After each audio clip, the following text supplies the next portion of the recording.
안녕하세요. 저는 분당에 살고 있는 33세 여성입니다. 결혼이라는 건 축복의 시작이 될 수도 있고 불행의 시작이 될 수도 있다고 생각해요. 대부분의 사람들은 축복의 시작이 되겠지만 저 같은 경우는 불행의 시작이 되고야 말았습니다. 그런데 참 억울하기도 해요. 결혼을 할 때만 해도 제 남편은 정말 좋은 사람이라고 생각했거든요. 그런데 긴 시간 만나도 어떠한 상황을 직면하지 않으면 알 수가 없는 게 사람인 것 같더라고요. 오늘 저는 그 사람 같지 않았던 제 전 남편에 대해서 얘기를 해볼까 합니다. 순간순간 화가 나고 답답하실 일이 많으실 텐데요. 제게도 그런 일은 처음이라 옳게 대처할 정신이 없었다는 걸 이해해 주시고 들어주시면 감사하겠습니다. 저는 운이 좋게도 넉넉한 가정에서 태어나 자랐어요. 저희 아빠가 오래된 중견기업을 이끌고 계셨거든요. 또 외동딸이다 보니 온실 속 화초처럼 자랐습니다. 그래서 학창시절 공부만 하면 됐는데 공부를 못하면 안 된다는 분위기도 아니어서 정말 마음 편히 학창시절을 즐겼던 것 같아요. 물론 나이를 먹어가며 부모님께서 제게 해주시는 지원들이 다른 사람들은 쉽게 받을 수 없는 거라는 걸 알게 되면서 나름의 책임감을 느끼고 학생으로서의 본분을 다하긴 했죠. 그렇게 열심히 공부한 저는 서울 소재의 모 대학에 입학을 하게 됐고 졸업해서는 공기업에 취업할 수 있었어요. 그리고 회사 생활을 하다 지인의 소개로 남편을 만나게 됐죠. 남편은 저와는 정반대되는 사람이었습니다. 흔히 개천에서 용났다고 하는 그런 사람이었죠. 어려운 집안 형편으로 인해 뭐든 혼자서 해내야 하는 삶을 살았다고 했어요. 하지만 그러한 삶으로 인해 동기부여가 됐는지 어린 나이 때부터 성공에 대한 열망이 있었다고 합니다. 그래서 대학에 들어가자마자 여러 수업에 과외를 뛰고 그렇게 번 돈으로 학비와 생활비를 충당했다고 했죠. 또 주식을 공부해서 여윳돈을 투자하며 대학생 시절부터 돈을 모았다고 해요. 그리고 군대를 전역해서는 사업자를 내고 해외에서 물건을 들여온 후 2차 포장을 마치고 판매를 하는 사업을 시작했습니다. 그 사업이 꽤 잘 됐고 대학을 졸업할 때쯤에는 밑에 직원도 둬야 했었을 만큼 사업 규모가 커졌다고 했어요. 저와 만났을 무렵인 20대 후반에는 이미 성공한 사업가가 되어 있었고요. 전 남편이 치열하게 살아온 인생 이야기를 들으며 그 사람이 참 멋있다고 생각했습니다. 제가 너무 욕심없고 편안한 삶을 살고 있어서 그런지 의욕이 넘치고 무엇인가에 집중하고 열망하는 남편이 대단하고 멋지더라고요. 어려운 상황 속에서 혼자 자수성가를 해낸 사람이었기 때문에 당연히 성실했고 책임감도 넘쳤습니다. 또 저에게 다정하기까지 했죠.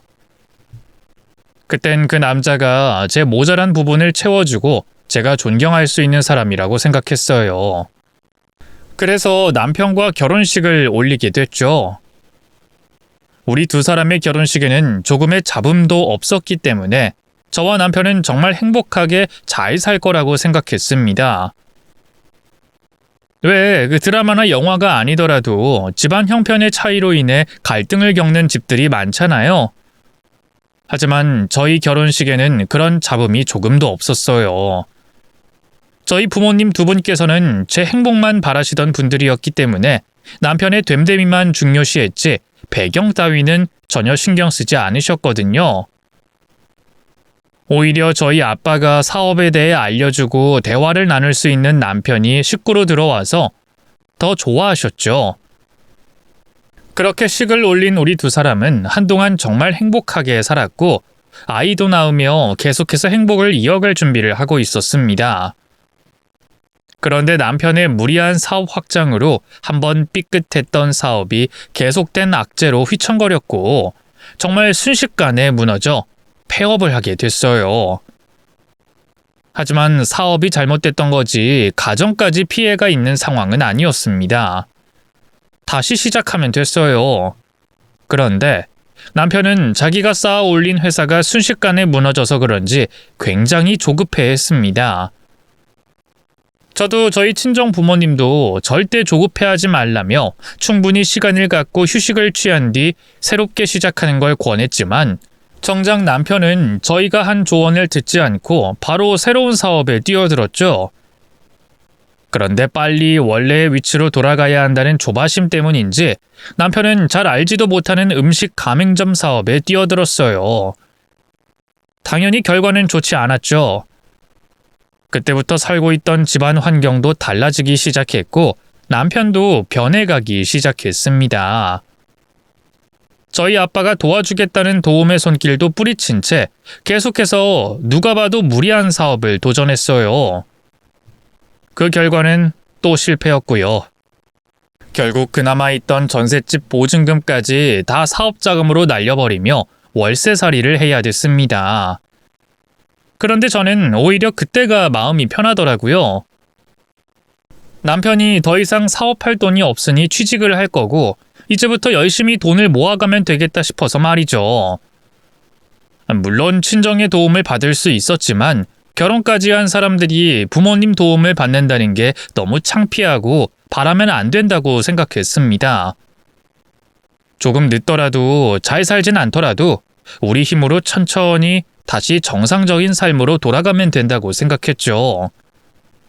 하지만 남편은 생각이 달랐어요. 최대한 빨리 그리고 받을 수 있는 도움은 다 받아야 한다고 생각하고 있었죠. 거기다 사람이 밑바닥까지 떨어지면 본성이 나온다는 말처럼 남편은 예전의 남편이 아니었습니다. 제게 친정집으로 찾아가 돈을 빌려오라며 폭력적인 행동을 하기 시작했죠. 지금 뭐 하는 거야? 집안 살림도 없는데 그걸 부수면 어떡해? 아이씨, 그러니까 당신이 아버님께 가서 돈 빌려오라고! 이번에 진짜 괜찮은 아이템이라서 그래! 다른 사람이 먼저 선점하기 전에 해야 하는데 당신이 괜한 고집을 부리니까 그러지! 사업은 속도전이라고. 내가 생각한 순간 다른 사람도 생각해낸다니까? 얼른 아버님께 돈 좀 빌려와. 여보, 내가 저번에도 말했잖아. 우리 무리하지 말자. 지호가 없으면 모르겠지만 지호도 있는데 더 이상 돈 잃고 시간 버릴 순 없잖아. 나 지호 친정에 맡기고 취직할 수 있는데 찾아볼 거야.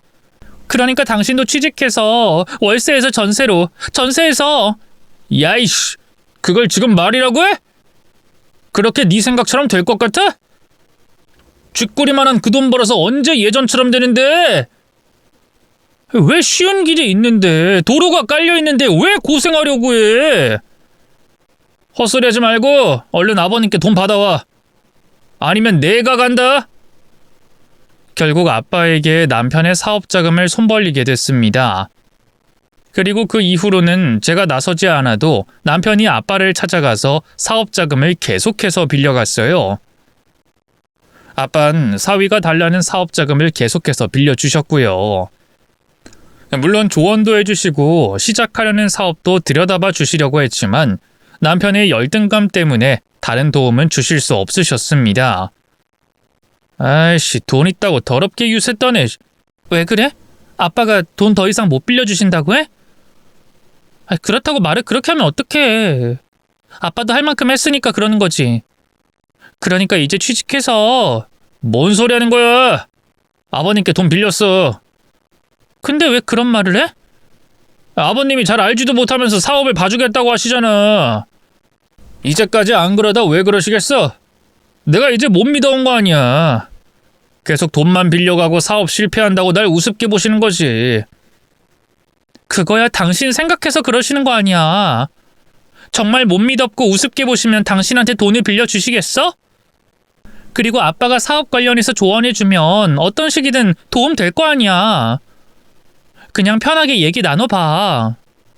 당신이 아버님 눈빛을 못 봐서 그래. 날 얼마나 한심하게 봤는지 알아? 아이씨, 내가 더러워서 이번만큼은 꼭 성공한다 꼭.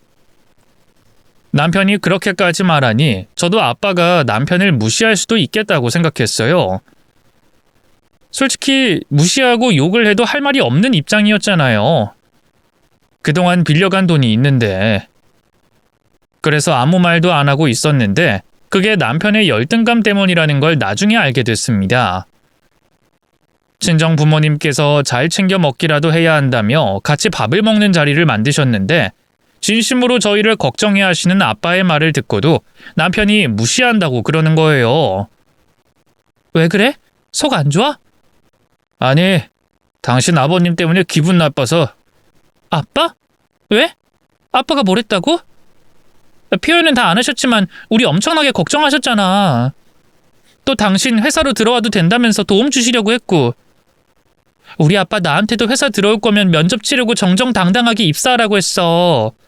그런 아빠가 당신은 경력이 없어도 바로 회사에서 일하게 해주겠다고 했는데. 당신은 그걸 그렇게 받아들여? 내가 사업하면 안 될 놈이니까 그만두고 자기 밑에서 눈치 보면서 적선 주듯 주는 월급이나 받으라는 거 아니야. 당신이랑 장모님 있는 앞에서 대놓고 무시한 거라고. 이제 당신 아버님 만나기 겁난다. 다음번엔 사위를 어떻게 무시할까 싶어서. 열등감에 쌓여 저희 아빠가 하는 말을 다 꼬아서 듣던 남편은 언젠가부터 점점 아빠를 향한 불평과 불만의 수위를 높여갔습니다. 시간이 지나서는 술에 취한 남편이 제가 있는 앞에서 아빠 욕을 하고 원망도 했죠. 그때부턴 저도 가만히 있지 않았습니다. 깨진 독에 물 붓듯이 도움을 주시면서도 단 한 번도 책임이나 탓을 하시지 않던 저희 부모님을 욕하는 걸 듣고 있을 순 없었으니까요. 그러다 보니 부부싸움이 잦아지기 시작했죠. 나중엔 남편이 술에 취하지 않은 상태에서도 다툼이 벌어졌어요. 그때마다 남편은 제게 위협적인 행동과 언어 폭행을 하면서 윽박질렀고요. 정신 못 차리는 남편과 이혼하고 싶었지만 어린 아들이 마음에 걸렸습니다. 또 만에 하나 남편 일이 잘 풀린다면 다시 예전의 모습을 되찾지 않을까 싶었죠. 하지만 남편은 점점 더 망가져갔어요. 나중엔 도박에까지 손을 대기 시작했죠. 그러자 우연히 이 사실을 알게 된 아빠가 더는 가만히 있지 않으셨습니다. 내가 자네 도박하라고 돈을 줬는 줄 알아? 사업을 하겠다고 내 딸 내 손주 행복하게 해주고 싶다고 말했으면 그 말을 지키려는 척이라도 해야지. 내가 이제까지 자네에게 돈 빌려줄 때마다 자네가 말하는 그 허무맹랑한 사업 계획을 믿고 줬는 줄 아나? 아니, 난 자네가 내 딸, 내 손주 행복하게 해주고 싶다는 그 말 믿고 빌려줬던 거야. 그러면 뭘 하더라도 이 악물고 할 것 같아서. 그리고 자네에게 별말하지 않았던 것도 이 세상 사는 게 내 마음대로 안 되는 걸 아니까 탓하지 않았던 거고. 그런데 도박을 했다고? 내 새끼들 먹여 살릴 돈으로 도박을 하고 있어? 이 정신 나간 자식. 난 이제 자네 못 믿겠네. 그 손 자르고 오면 모를까? 말만으로는 못 믿겠어. 앞으로 나한테 10원 하나 바라지 말게. 아빠는 처음으로 남편을 혼냈습니다. 그리고 이제까지 조건 없이 주던 지원도 끊어버렸죠. 하지만 남편은 그 일을 대수롭지 않게 여겼어요. 아빠가 결국은 저 때문이라도 도움을 주실 거라고 생각했죠. 하지만 예상과 달리 시간이 지나도 아빠의 지원이 없자 남편 발등에 불이 떨어졌습니다. 아빠를 찾아가 정말 마지막 부탁이라며 한 번만 더 사업 자금을 빌려달라고 했죠. 아빠는 못 이기는 척 남편에게 돈을 빌려주셨어요. 그런데 이번엔 남편이 정말 필사의 노력을 한 건지 아니면 운이 좋았던 건지 시작한 사업의 분위기가 좋았습니다. 흔히 눈 떴다 일어나면 커져 있다는 것처럼 사업의 성장 속도가 굉장히 빨랐죠. 1년이 조금 넘었을 때는 대출이 있긴 했지만 작은 자가를 구할 수 있을 만큼 집안 사정도 괜찮아지고 있었어요. 하지만 전 조금도 기쁘지 않았습니다. 오히려 더 큰 절망감을 느끼고 있었죠. 사업이 성공하면 모든 게 제자리로 돌아올 줄 알았는데 남편은 돌아오지 않더라고요. 자기 밑바닥을 한번 보여준 남편은 여전히 폭력적이었고 감정적이었어요. 그래서 집안 사정은 나아졌지만 남편과의 부부싸움은 끊이지 않았죠. 또 더 이상 저희 아빠에게 손을 벌릴 일이 없어지자 대놓고 건방을 떨기 시작했습니다. 아버님, 여기 있습니다. 이게 뭔가? 웬 돈이야? 아버님께 빌린 돈이요. 제가 돈 벌면 제일 먼저 갚고 싶었는데 이 사업하는데 정신도 없었고 돈을 바짝 벌려면 사업을 좀 더 공격적으로 확장하고 투자해야 할 것 같아서 좀 늦었네요. 제가 이자도 두둑히 넣었으니까 이제 아버님과 저 사이에 채무는 없습니다. 내가 언제 자네에게 돈을 받겠다고 했어? 이 돈으로 자네 기분도 좀 내고 수영이랑 지호에게 선물해. 빌려간 돈은 자네가 성공한 걸로 받은 셈 치지. 아버님, 그만하시죠. 뭐? 저보다 잘 나가는 회사 사장님이라는 건 알겠는데 이렇게 끝까지 절 짓밟고 무시해야 속이 풀리십니까? 저도 이제 이 정도 돈은 가지고 올 만큼 자리 잡았습니다. 그리고 이 돈 때문에 아버님 눈칫밥 먹고 부하직원 취급받는 건 싫네요. 그 돈 받으시고 이제 제 앞에서 사업이 어쩌니 경제가 어쩌니 이런 말씀하지 마세요.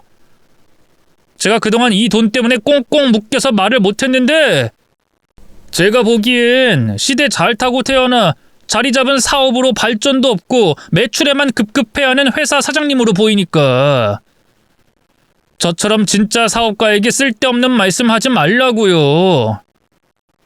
당신 지금 미쳤어? 아빠 앞에서 무슨 소리를 하는 거야? 엊그제까지 아빠 앞에서 돈 빌려달라고 빌빌거리더니 아빠 돈으로 사업 성공하니까 시건방을 떨어? 그리고 뭐? 진짜 사업가? 진짜 사업가가 수영아! 됐어! 그만해! 아무래도 이서방이 노파심해 하는 내 말이 지겨웠던 것 같구나. 듣기 싫은 말 듣는 것만큼 시간 낭비하는 일이 어딨니? 가족끼리 재밌게 즐기기도 바쁜 마당에. 그래. 그럼 내가 이제 이서방 말대로 쓸데없는 말 좀 줄이고 말 조심하도록 하마. 아빤 당시 저와 남편 사이의 일을 전혀 모르셨고 그래서 괜히 자신 때문에 저희 부부 사이에 문제가 생기는 걸 원치 않아 하셨어요.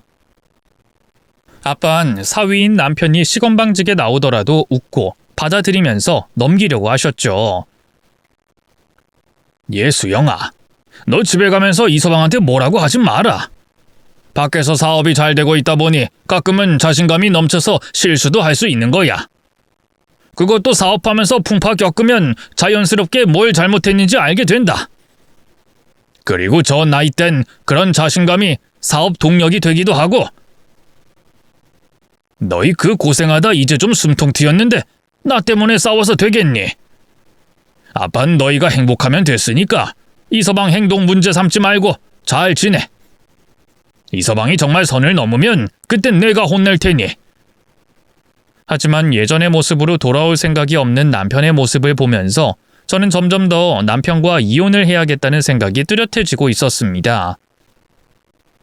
그렇게 남편과 이혼을 심각하게 생각하고 있던 도중 친정에 한바탕 소동이 일어났어요. 저희 친정에 흔히 빨간 딱지라고 하는 유체동산 압류가 들어온 거죠. 하필 제가 친정엄마에게 남편과의 이혼 고민을 얘기하려던 순간 일어난 일이었습니다. 엄마나 저나 처음 겪는 일이라 너무 당황했고 겁이 나 있었죠.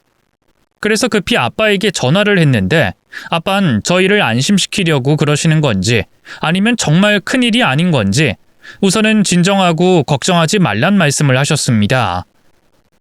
하지만 괜찮다는 아빠의 말을 듣고도 놀란 가슴이 좀처럼 진정되진 않았어요. 왜 보통 TV와 영화에서 빨간 딱지가 붙은 집은 곧 사정이 안 좋아지기 마련이었으니까요.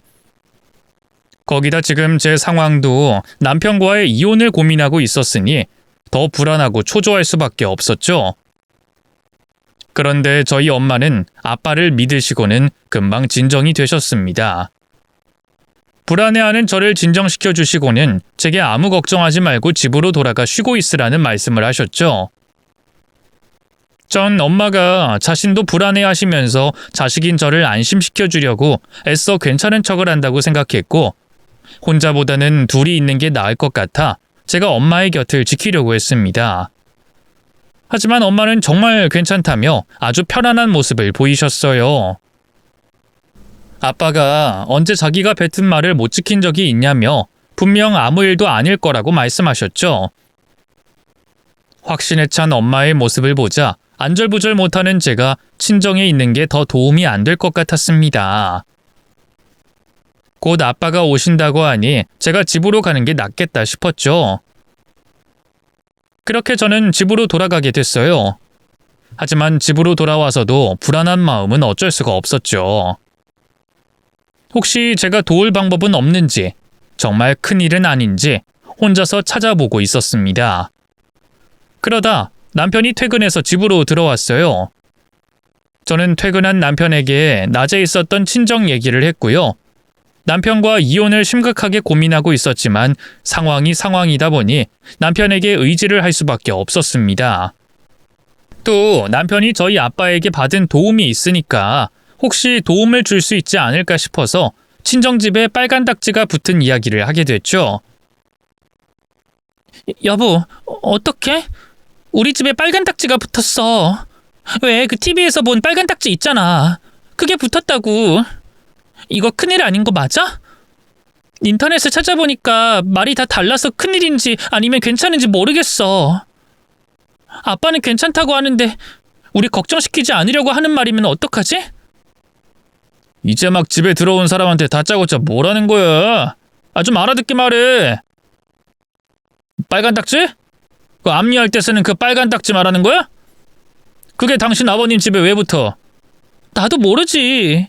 사람들이 우르르 몰려와서는 뭐라고 말을 하긴 했는데 너무 당황스러워서 뭐라고 했는지 모르겠어. 그거 붙어도 바로 잘못되는 거 아니지? 우리 아빠 엄마 괜찮은 거지? 뭐야, 진짜 빨간 딱지가 붙었다고? 아버님이 괜찮다고 한 거면 딱지 붙은 상황을 알고 계시는 거네?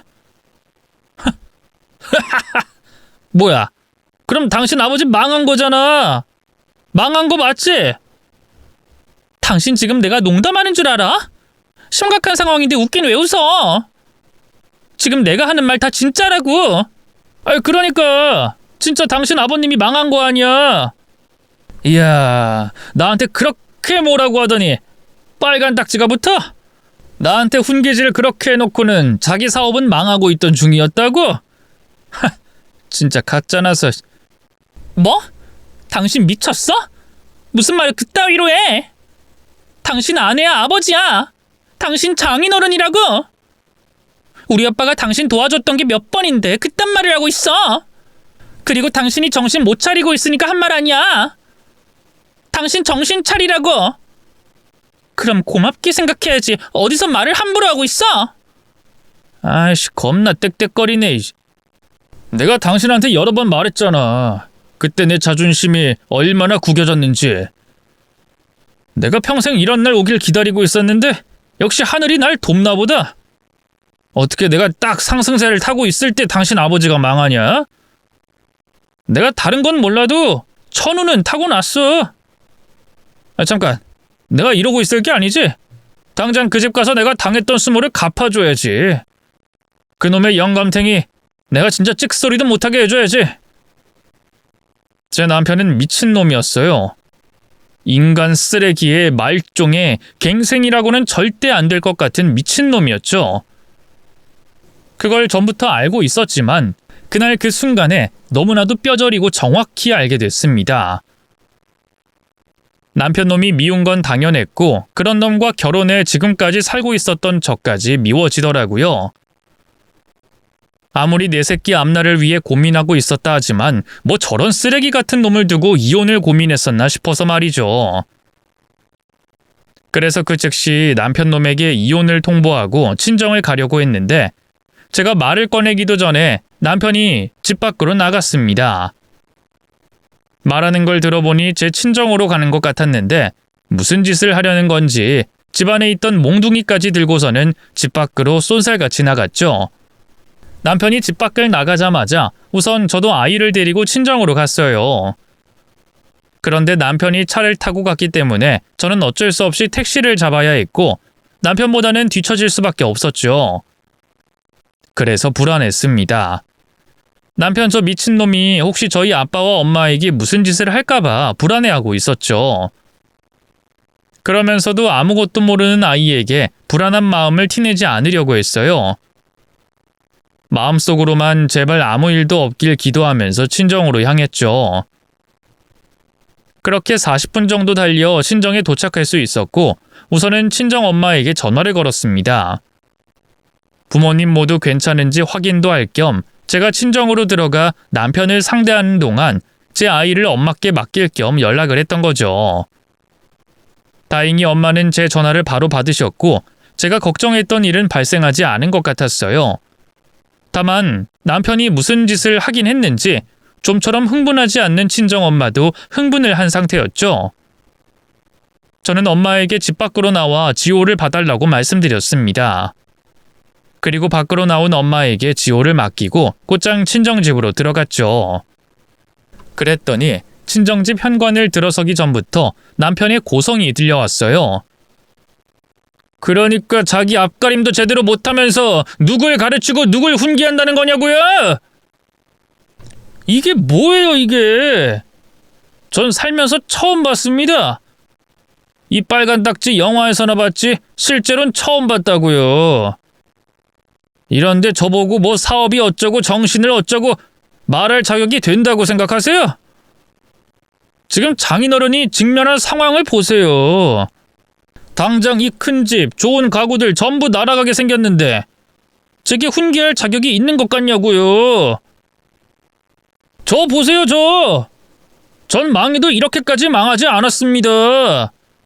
사업 몇 번 망했다고 장인어른이 그렇게 뭐라고 하셨을 때도 이렇게 거리에 나앉을 정도까지 망하진 않았다니까요. 그리고 결국엔 이렇게 다시 재기했어요. 제가 재기한 게 아버님 덕분이라고 생각하세요?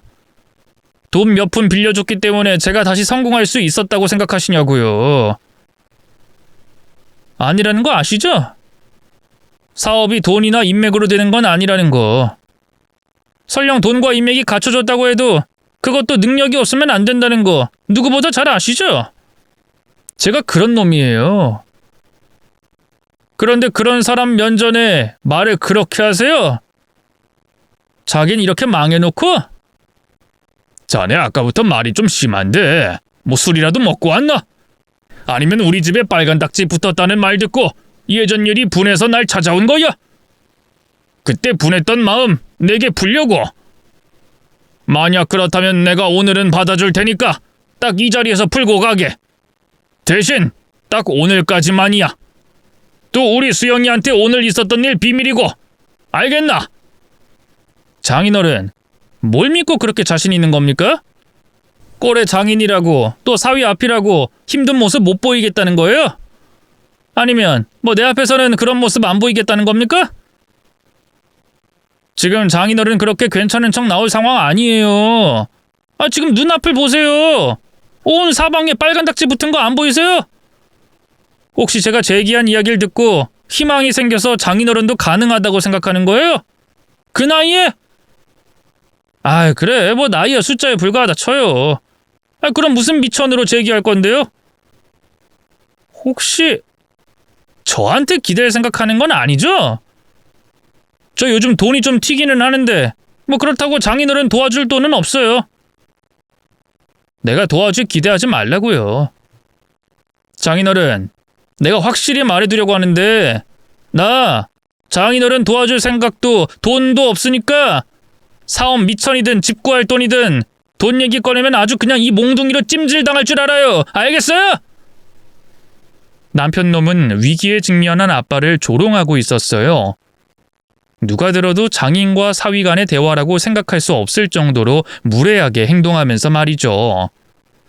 그런데 아빠는 그런 남편 놈의 언행에도 불구하고 침착함을 잃지 않고 있었습니다. 되려 예전의 일들로 사위 마음에 쌓인 분이 많은 것 같다며 그날 모든 걸 풀고 가라는 말까지 하셨죠. 하지만 전 아빠를 너무나도 잘 알고 있었기 때문에 그렇게 사위의 잘못된 행동들 모두를 허허실실 넘기려고 하셨던 이유가 모두 저 때문이라는 걸 알고 있었습니다. 아빠는 항상 제 행복을 바라셨던 분이셨으니 사위가 감히 아빠에게 덤벼들어도 다 받아주고 계셨던 거였어요. 언제나 그러셨던 분이셨죠. 남편 놈이 사업을 계속해서 말아먹는데도 불구하고 응원과 함께 도움을 주셨던 이유도, 그러다 남편이 도박에 손을 대자 화를 내셨던 것도 전부 저를 위해서였습니다. 그런데 지금은 남편이 재기에 성공해 저를 행복하게 해줄 수 있었으니 사위의 잘못된 행동에도 넘어가 주려고 하셨던 거죠. 아빠는 저와 남편과의 사이를 모르고 계셨으니까요. 그런 아빠의 마음을 알고 있었기 때문에 더는 아빠가 그런 수모를 당하게 놔둘 수 없었어요. 전 남편에게 달려들어 화를 내며 이제까지 제가 당해온 일들을 아빠 앞에서 모두 다 말하게 됐죠. 야, 이 미친놈아! 너 지금 어디서 말을 함부로 하고 있어? 우리 아빠 아니었으면 진작에 길바닥에서 깡통 차고 있을 새끼가 어디서 말을 그따위로 하고 있냐고! 야, 네가 무슨 능력이 있는데? 술 잘 처먹는 게 사업 잘하는 능력이냐? 술 처먹고 아부 떨고 싸바싸바 하는 게 네 능력이야? 그리고 나한테는 막대해도 우리 아빠한테 네가 그러면 안 되는 거 아니야? 우리 아빠가 너한테 얼마나 해줬는데 피 섞인 네 집안 식구들도 못 도와주겠다고 한 걸 우리 아빠가 도와준 거 아니야? 그럼 우리 아빠한테 이렇게 나오면 안 되지? 아빠가 너한테 뭐라고 한 것도 다 너 잘 되라고, 너 정신 차리라고 한 건데. 야, 너 우리 집에서 꺼져. 나 너랑 이혼할 생각 진작에 하고 있었거든? 우리 지호가 마음에 걸려서 이제까지 고민하고 있었던 거지. 우리 이혼할 거니까 이 집에서 꺼지라고. 뭐? 이혼? 야, 너 판단 잘해라. 너 지금 나랑 이혼하면 네 발로 고생 자초하는 거야. 너는 이 빨간 딱지를 보고도 그런 말이 나와? 너희 집안 망했다니까? 집으로 돌아간다고 예전처럼 온실속 화초로 지낼 수 있는 게 아니야. 나 네가 사업 말아먹고 인간 같지 않게 행동할 때부터 이혼 생각하고 있었어. 그래도 그땐 네가 다시 재기하면, 정신 좀 차리면 다시 예전으로 돌아올 거라는 희망이라도 있었지만 지금은 아니야. 너 밑바닥 찍고 나니까 네 본성 그대로 드러내며 지내더라? 너 그동안 아주 개판이었잖아. 우리 아빠 뒤에서 험담하는 건 물론이고 여전히 폭력적인 모습 보였지? 그놈의 손모가지 걸핏하면 나한테 올라갔잖아. 네가 나 안 때리면 폭력이 아닌 줄 알았어? 나한테 욕하는 거 아니라면서 욕하고 무서운 분위기 조성하면 그건 문제 없을 줄 알았니? 내가 나한테 하는 거 아니구나 싶어서 괜찮아 할 줄 알았어? 나 네가 하는 행동 하나하나 다 마음에 두고 있었어. 그러면서도 혹시나 다시 예전으로 돌아오지 않을까, 우리 지호를 아빠 없는 아이로 키우면 안 되겠다는 그 생각 하나로 참아왔는데 요즘 네 모습 보면 도저히 예전으로 돌아올 것 같지가 않더라. 네 천성이 글러먹은 것 같더라고. 그래서 너랑 이혼한다는 말 하려고 오늘도 우리 엄마 찾아왔던 거야. 그러다 이 빨간 딱지 일이 생기게 된 거고. 근데 그래도 아직은 내 남편이라고, 내 가족이니까 내가 의지라도 하려고 했는데 니놈 새끼가 결국은 이렇게 나오네. 인간 말종 중에서도 제일 말종인 새끼라는 걸 너 스스로 보여줘서 내 상황이 어떻든 우리 집 사정이 어떻든 이혼하려고. 너 같은 새끼랑 같이 있으면 우리 지호가 뭘 보고 배울까 무서워서 이혼하려고, 이 미친 새끼야. 그러니까 꺼져. 우리 집에서 꺼지라고. 부녀가 쌍으로 난리 났네. 상황 파악 못하는 것도 똑같고. 야, 이혼하자고 하면 내가 겁먹고 무릎이라도 꿇을 줄 알았어? 이제 너네 친정 개털이야. 도움받을 거 하나 없다고. 오히려 네가 알아서 떨어져 나가준다니까 내가 고맙다. 안 그래도 걱정됐거든. 네가 계속 내 옆에 붙어서 네 친정 일로 나 들들 볶을까 봐서. 좋아, 이혼해. 근데 당장은 못 꺼져주겠다. 내가 아까도 말했지? 네 아빠한테 갚아야 할 일이 있다고. 내가 당한 게 있는데 이 잠깐 가지고 되겠어? 그거 마저 끝내고 꺼져줄게. 됐지? 남편은 작정을 했는지 아주 기를 쓰면서 저와 아빠를 조롱하려고 했어요. 더 이상 말로는 안 되겠다 싶었던 저는 남편과 몸싸움을 벌이더라도 친정 밖으로 내쫓아 보내려고 했죠. 그런데 그때 이제까지 남편 놈이 미친 짓을 하고 있어도 가만히 앉아 들어주고 계시던 아빠가 남편의 뺨을 때렸습니다. 그리고는 화를 내기 시작하셨죠. 네 놈이 감히 내 딸에게 그런 짓을 하고 있었어? 그러고도 내 앞에서 거들먹거리면서 목소리를 높여? 내가 지금까지 네 놈이 예뻐서 가만두고 네 놈 사업을 도와줬던 것 같아? 네가 내 딸의 남편, 내 사위가 아니라면 내가 참고 있을 것 같았냐고? 이 비겁하고 더러운 새끼. 내가 이제 널 다시 밑바닥으로, 아니 밑바닥 밑에 저 지하 속으로 처박아 주마. 아우 보리야, 노인네가 뭔 힘이 이리 좋아. 근데 장인어른, 성질 좀 죽여야 되겠어요. 건강해서 날뛰는 건 좋은데 그것도 상황 봐가면서 해야지. 지금 이상하게 나 때린 걸로 경찰서까지 가면 장모님은 어떡하라고요? 그리고 못 참으면 어떡할 건데? 날 무슨 수로 날 지하에 처박을 건데? 공갈을 해도 실현 가능성 있는 소리를 해야지. 뚫린 입이라고 자존심 세우겠다고 아무 말이나 짓거리기는. 그래, 어디 한번 해봐요. 해보라고! 아빠가 화를 냈지만 남편은 겁을 먹거나 주눅이 들지 않았어요. 남편은 아빠가 어떻게 나오든 간에 사업을 망한 장인은 하나도 무섭지 않다는 식으로 막 나왔죠. 그러다 보니 화가 난 아빠가 다시 남편을 때릴 거라고 생각했고 제가 막아야 한다고 생각했어요. 남편이 하는 얘기를 들어보니까 아빠가 한 번 더 폭력을 사용하면 경찰에 신고할 것 같더라고요. 분하지만 지금은 집안 사정이 힘들 때라 현실적으로 대처해야 한다고 생각했습니다. 그래서 아빠를 막아 세우려고 했는데 아빠가 제자리에 서서 휴대폰을 만지고 계셨어요. 제가 걱정하던 일이 발생하지 않아 한숨 놓을 수 있었지만 당황스러웠던 것도 사실이었습니다. 당장이라도 남편을 구길 것 같이 화를 내시던 아빠가 화를 내시긴커녕 휴대폰을 만지고 계셨으니까요. 하지만 언제 또 화를 내실지 모르는 상황이었기 때문에 다른 불상사가 발생하지 않도록 남편을 돌려보내려고 했죠. 나가. 이 정도 했으면 됐잖아. 그러니까 나가라고. 당신 정말 우리 아빠한테 먼지 나도록 맞고 싶어서 그래? 그래서 이러는 거야? 만약 당신이 원하는 대로 되면 당신은 피해가 없을 것 같아? 주변 사람들한테 오늘 한 일들 전부 다 알려줄 텐데 괜찮겠냐고? 그러니까 일 더 꼬이게 만들지 말고 얼른 가. 꺼지라고. 못 가. 아니 안 가. 방금 못 들었어? 당신 아빠가 날 땅 밑으로 처박아 버린다고 하잖아. 그러니까 도대체 나를 어떻게 할 건지 봐야지. 장인어른, 도대체 얼마나 기다려야 되는 거예요? 뭘 하려고 휴대폰을 만지는 건데요? 뭐 녹음이라도 하려고요? 사위가 장인한테 폐륜을 저지른다고 동네방네 소문 내려고요? 그게 절 지하로 처박아 버리겠다는 방법입니까? 에휴, 옛날 사람이라서 그런지 생각하는 것도 구식이네. 그러세요. 제가 장인어른 면전에다가 폐륜이란 폐륜짓은 다 할 테니까 녹음을 하든 녹화를 하든 해보세요. 김 사장, 난데. 왜 내가 부탁했던 일 말이야. 없던 걸로 해.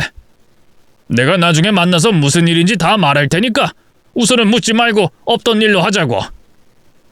혹시 내 부탁으로 피해본 일이 있으면 내가 물도록 하지. 응, 그래. 그렇게 해줘. 아빠는 남편과 다투고 있던 그 와중에 업무 통화를 하고 계셨습니다. 순간 멍해지고 아빠가 걱정되더라고요.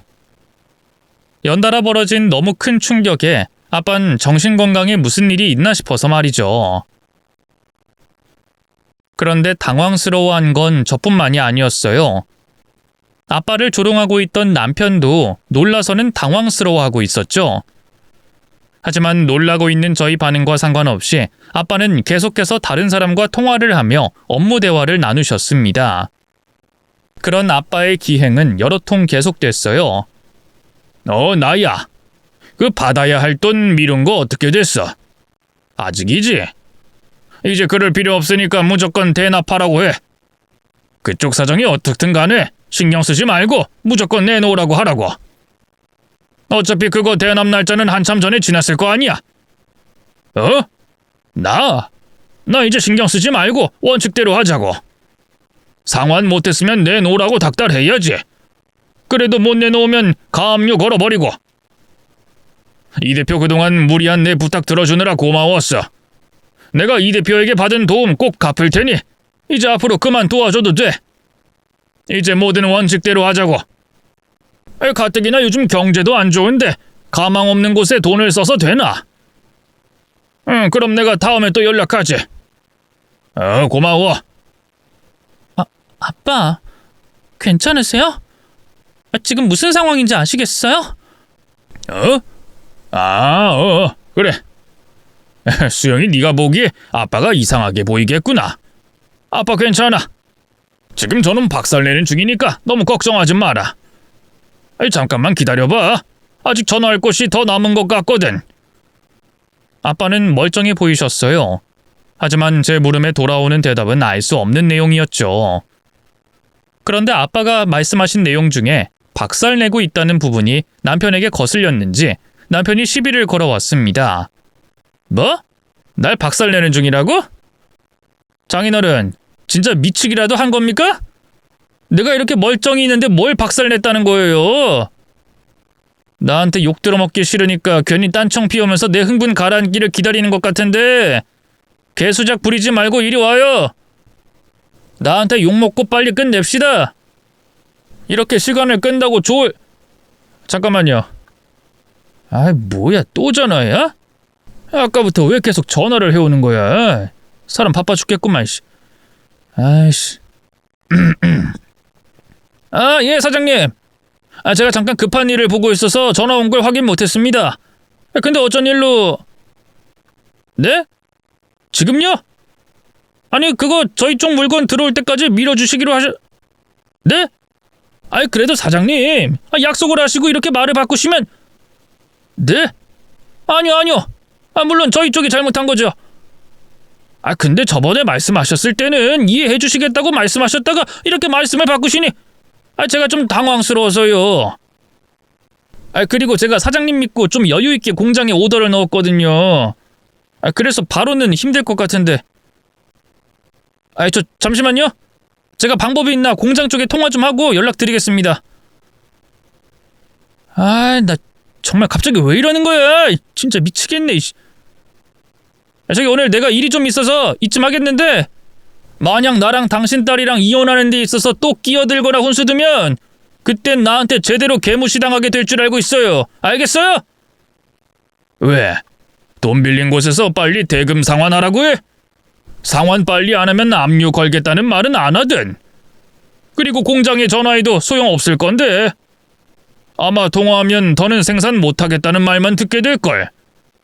내가 그러라고 시켰으니까. 자네 아까 내가 통화하고 있을 때 내가 사장님들과 대화하는 거 못 들었어? 네? 지금 뭐라고 했어요? 장인어른이 전화를 했다고요? 나랑 거래하는 업체들한테?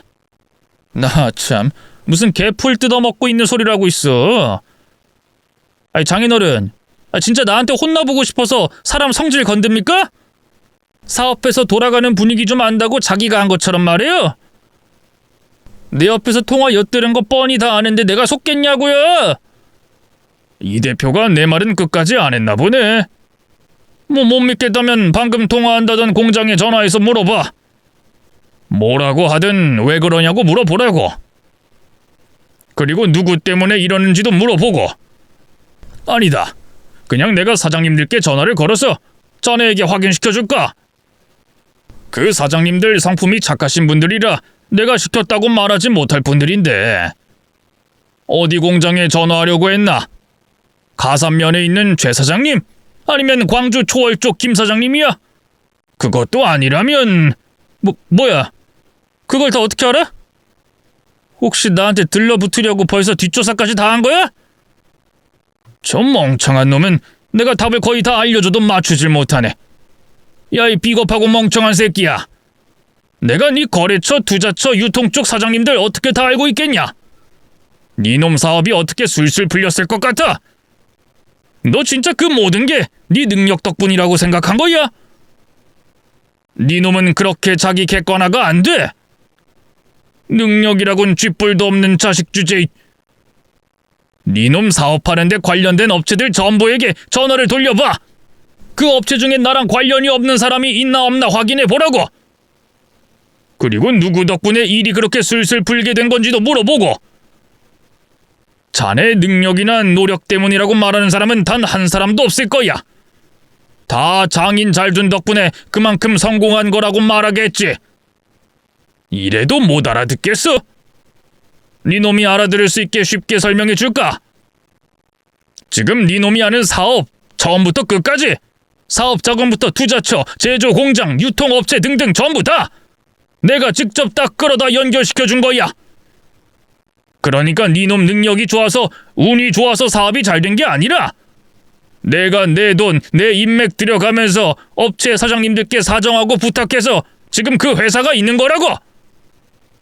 근데도 니놈은 자기 주제도 모른 채 지금 당장 잘 나가는 것 같다고 무리하게 사업 진행했지. 지금 그것 때문에 상환해야 하는 돈도 없는 상태고. 그게 니놈 능력인 거야. 내가 도움을 딱 끊는 순간 나 때문에 널 도와주고 계시던 사장님들께서 원리 원칙대로 널 대하는 순간 그냥 망하게 되는 그 모습이 네 능력을 보여주는 거라고. 그런데 어디 감히 내 앞에서 으스대고 거들먹거려. 너 지금 이 빨간 딱지 하나 가지고 신나서 까불었지? 내가 지금 지인과 잠깐 오해가 생겨서 소송 제기하기 전에 가압류가 들어온 건데 내가 이거 2주 안에 해결할 수 있어.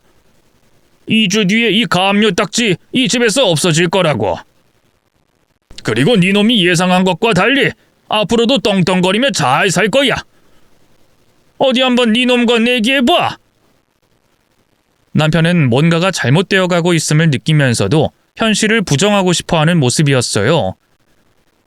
아빠 얘기를 들으면서 어디론가 전화를 걸었죠. 통화 내용을 들어보니 아빠가 말한 업체 사장님들 같았습니다. 그리고는 아빠가 한 말이 사실이었는지 통화를 마친 남편 얼굴이 딱딱하게 굳어져 있더라고요. 남편은 누나를 이곳저곳으로 돌리더니 다른 방법이 없다고 생각했는지 무릎을 꿇고는 저희 아빠 다리를 붙잡고 빌기 시작했습니다. 아버님, 잘못했습니다. 제가 잠깐 미쳤던 것 같습니다. 아버님 말씀처럼 제가 제 주제도 모르고 미쳐 날뛴 게 맞습니다. 그리고 이번 일로 제 능력이 부족하다는 게 아버님 없인 제가 아무것도 아니라는 게 여실히 드러났습니다. 깨달았습니다. 제가 이렇게 무릎 꿇고 빌겠습니다. 그러니까 제발 이번 한 번만 용서해 주십시오. 새 사람으로 태어나겠습니다.